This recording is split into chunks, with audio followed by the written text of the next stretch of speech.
The South African Institute of Chartered Accountants says it hasn't withdrawn its accreditation of Unisa. A panel from the organisation found that the 2020 final summative assessment didn't meet the principles of fairness, validity and integrity.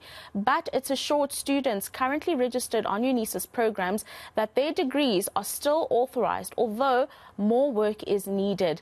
Let's speak to Acting Dean at the College of Account Science, Dr. Moses Hlongwane. Thank you very much for joining us, Dr. Hlongwane, this morning.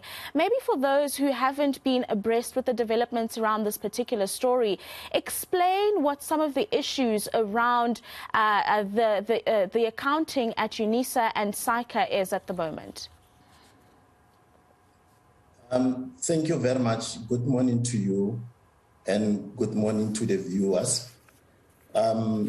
Maybe before I start, let me also emphasize that as the CEO of SAICA has already mentioned, that our qualifications are still accredited by the South African Institute of Chartered Accountants. And what happened is that during the review, SAICA had identified issues that need attention. Of course, those are issues of concerns. And some of those issues, they relate to the academic leadership. And it actually means that SAICA is concerned about the number of acting positions that existed by the time they visited the institution for a review.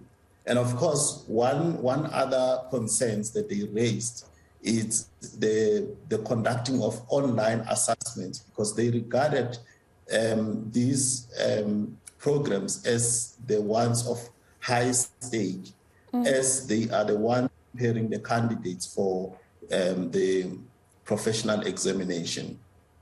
So you're saying that the biggest concern that SAICA communicated with you all is around the acting positions and the number of them that exist at the university at the moment. But you have also indicated that the qualifications of those that are currently studying this form of degree will not be impacted. How are you going to remedy the situation and ensure that those who are in this particular degree retain it, as you've indicated? We have assembled a task team, the task team that comprises of senior academics and experts from industry. We've also looked in organizations such as ABASA to assist in making sure that we come up with action plans, implementation plans to make sure that these issues are addressed. And I would also emphasize that our stakeholders, our current students, employers, and our prospective students, they don't have to panic. There's no need to panic. We are addressing those issues, and we also have SAICA as our partner, because the philosophy around this accreditation is that it's a partnership between the accrediting body, in this case, SAICA, and the institution itself. So we are working together in order to make sure that the students are not prejudiced. And that is, of course, one of the most important components in this particular discussion, is that the students are not disrupted in completing their qualifications. Explain to us why we have so many acting positions at Unisa. What are some of the major issues there? And if you started to reduce that, I mean, you did say that you're now working with different stakeholders to work on these issues. But why was this the situation in the first place? People retire, and then some of them, of course, resign, and then some of them accept positions in secondments in other departments.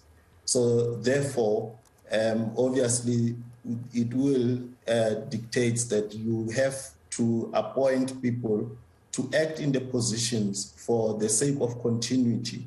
But as I'm speaking to you now, most of those positions have already been filled, and we are continuing to finalize some of the positions that are still in acting capacity.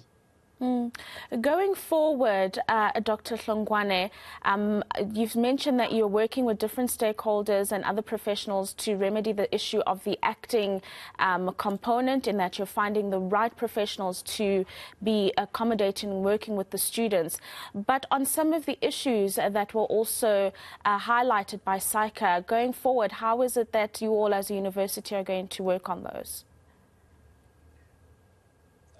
You will also note that this report actually, it was pointing out on issues that existed in 2020 academic year.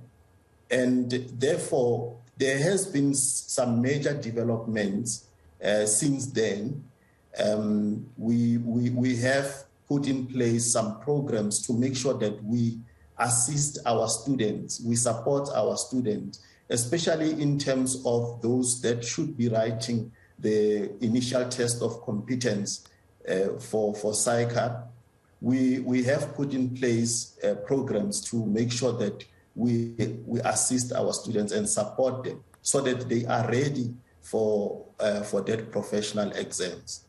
And then, going forward, are you going to have a more active relationship with SAICA, in that there's going to be a constant monitoring process that's put in place so that risks of this nature don't rear their heads once again and cause any kind of concern for students who will be studying this degree in particular?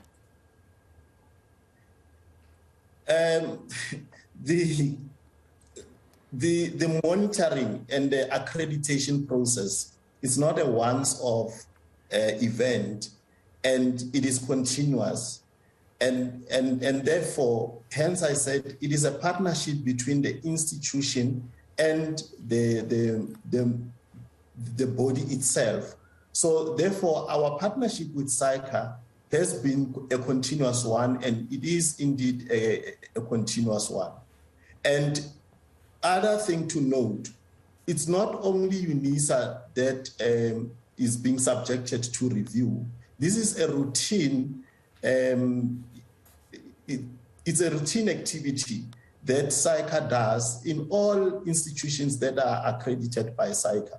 And I must also put this to you, that it is not only SAICA that does review with our qualifications. We also have qualifications that are accredited by other professional bodies. And the same thing happens with those qualifications. Thank you very much.